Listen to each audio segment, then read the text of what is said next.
ನಾವಿವತ್ತು last day of ಯೋಗ ರಿಟ್ರೀಟ್ನಲ್ಲಿದ್ದೀವಿ.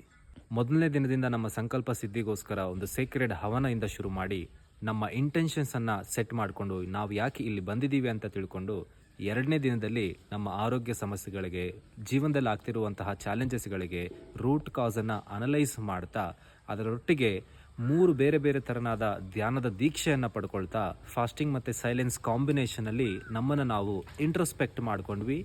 ಎಲ್ಲಿ ಯಾವ ಫ್ಯಾಕ್ಟರ್ಸಿಂದ ನಮಗೆ ಚಾಲೆಂಜಸ್ ಬರ್ತಾ ಇದೆ ಅದನ್ನು ಓವರ್ಕಮ್ ಮಾಡೋದು ಹೇಗೆ ಅಂತೇಳಿ ಆವತ್ತಿನ ದಿನವೇ ನಾದ ಯೋಗದ ಮುಖಾಂತರ ನಮ್ಮ ಮೈಂಡ್ ಫ್ರೀಕ್ವೆನ್ಸಿಯನ್ನು ಕಡಿಮೆಗೊಳಿಸಿ ದ ನೆಕ್ಸ್ಟ್ ಡೇ ಸಂಕಲ್ಪ ಮತ್ತು ಗುರಿ ನಡುವಿನ ವ್ಯತ್ಯಾಸ ಮತ್ತು ನಮ್ಮ ಜೀವನದಲ್ಲಿ ಸಂಕಲ್ಪ ಎಷ್ಟು ಮುಖ್ಯ ಅಂತ ಅರ್ಥ ಮಾಡಿಕೊಂಡು ಸೌಂಡ್ ಹೀಲಿಂಗ್ ಮುಖಾಂತರ ಡೀಪ್ ಸಬ್ಕಾನ್ಷಿಯಸ್ ಲೆವೆಲ್ಗೆ ಎಂಟರ್ ಆಗಿ ಕೊನೆಯ ದಿನದಲ್ಲಿ ಯೋಗ ನಿದ್ರದ ಮುಖಾಂತರ ಸಬ್ಕಾನ್ಷಿಯಸ್ ಲೆವೆಲಲ್ಲಿ ಡೀಕ್ಲೆಟರ್ ಮಾಡಿ ಎನರ್ಜೈಸ್ ಮಾಡಿಕೊಂಡು 2026ರ ಒಂದು ಬ್ಯೂಟಿಫುಲ್ ಸಂಕಲ್ಪದೊಟ್ಟಿಗೆ ಇವತ್ತು ನಾವು ಯೋಗ ರಿಟ್ರೀಟನ್ನು ಮುಕ್ತಾಯಗೊಳಿಸಿದ್ದೀವಿ.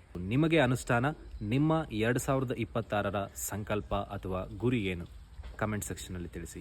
ಮುಂದಿನ ವಿಡಿಯೋದಲ್ಲಿ ಭೇಟಿಯಾಗೋ ತನಕ ಪ್ರಣಾಮಗಳು.